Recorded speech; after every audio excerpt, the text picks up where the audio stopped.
Assalamualaikum warahmatullahi wabarakatuh. Perkenalkan, nama saya Stella Rara Pautonan, kelas F Akuntansi tahun 2021 dengan nomor induk mahasiswa 2109015011084. Saya akan mempresentasikan tugas 7, yaitu manajemen operasi dan produktivitas dalam organisasi, di mana presentasi kali ini sebagai syarat ulangan tengah semester. Yang pertama, apa yang dimaksud dengan manajemen operasi? J. Heiser dan Barry Render berpendapat bahwa manajemen operasional adalah serangkaian aktivitas yang menghasilkan nilai dalam bentuk barang dan jasa dengan mengubah input menjadi output. Kemudian Edi Harjanto berpendapat manajemen operasional adalah suatu kegiatan yang berhubungan dengan pembuatan barang, jasa, dan kombinasinya melalui proses transformasi dari sumber daya produksi menjadi keluaran yang diinginkan.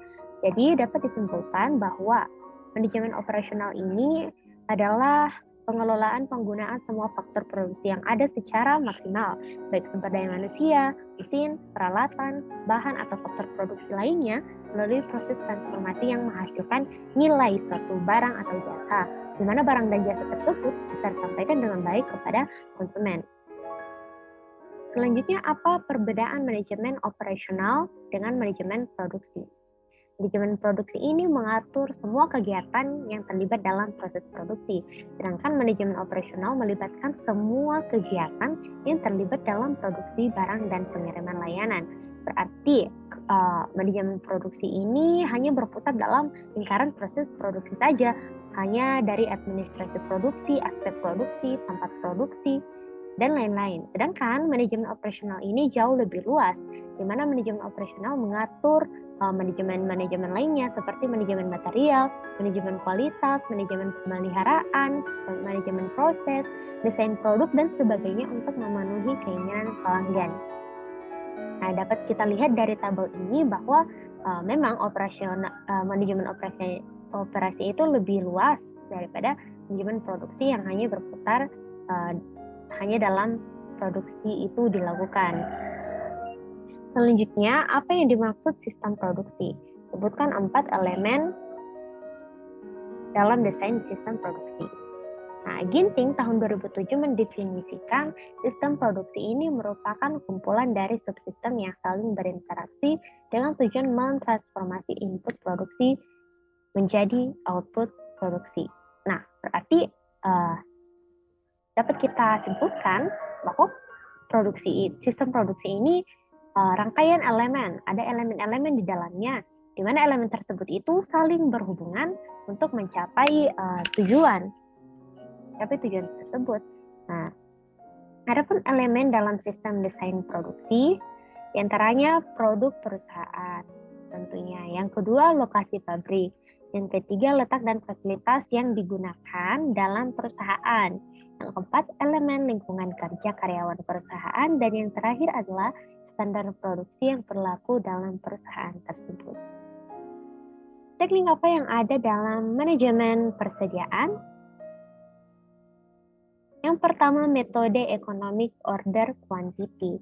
Nah, atau disingkat dengan EOQ.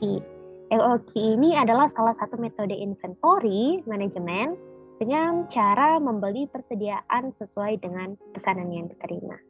Jadi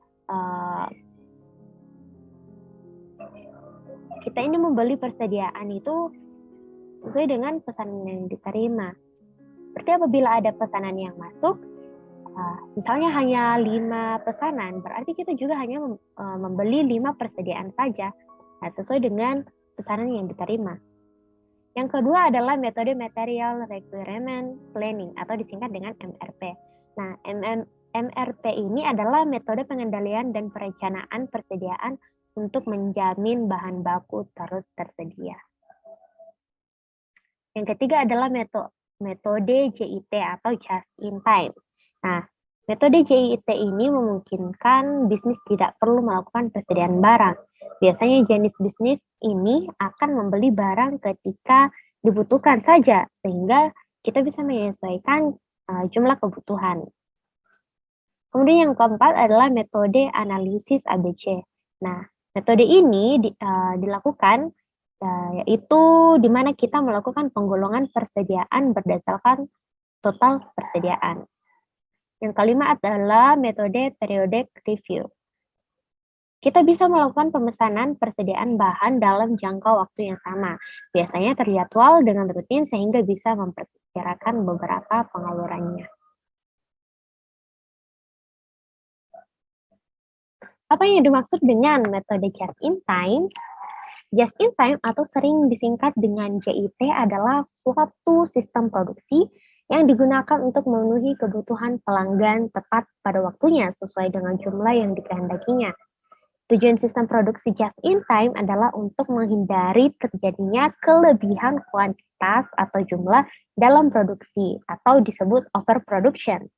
Persediaan yang berlebihan atau excess inventory dan juga pemborosan dalam waktu penungguan atau waiting. Mengapa manajemen jasa sangat penting bagi perusahaan?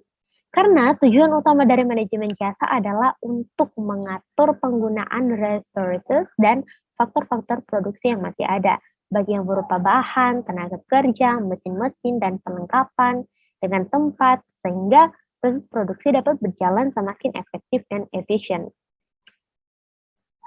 Apa yang dimaksud manajemen perubahan?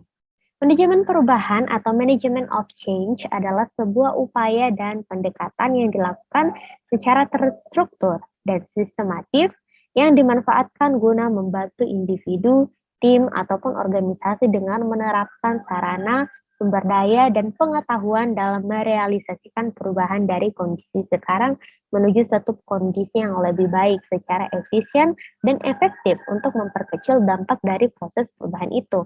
Nah, pada hakikatnya manajemen perubahan adalah sebuah proses yang mengadopsi pendekatan manajemen, yakni planning, organizing, actuating, controlling, guna melakukan suatu perubahan pada suatu perusahaan.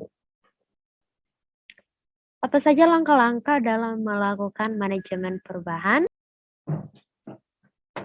Yang pertama adalah positioning value, yaitu menentukan posisi strategis. Nah, pada fase ini merupakan tahapan dalam suatu sistem berpikir, di mana apa yang menjadi tujuan atau posisi strategis perusahaan bisa dijelaskan secara luas.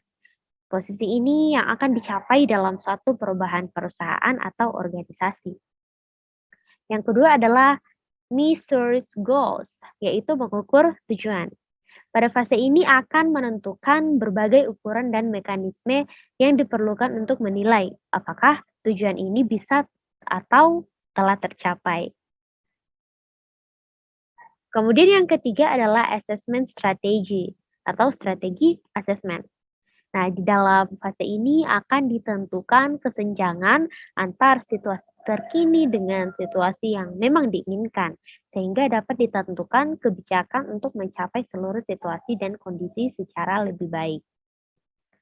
Yang keempat adalah action level, atau disebut dengan aktivitas perubahan. Fase ini adalah fase penerapan dan penjelasan strategi yang selanjutnya akan diintegrasikan seluruh kegiatan, proses, hubungan, dan perubahan yang diperlukan untuk bisa mengurangi kesenjangan atau untuk menerapkan tujuan yang sudah ditetapkan.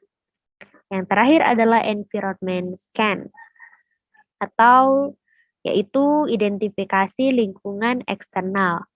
Fase ini akan melakukan seluruh identifikasi lingkungan eksternal yang mampu memengaruhi perubahan. Nah, hasil dari identifikasi akan memberikan arah dan perubahan yang kelak akan dilakukan. Demikianlah materi tugas 7 yaitu manajemen operasi dan produktivitas dalam organisasi. Apabila ada kesalahan, saya memohon maaf sebesar-besarnya. Wassalamualaikum warahmatullahi wabarakatuh.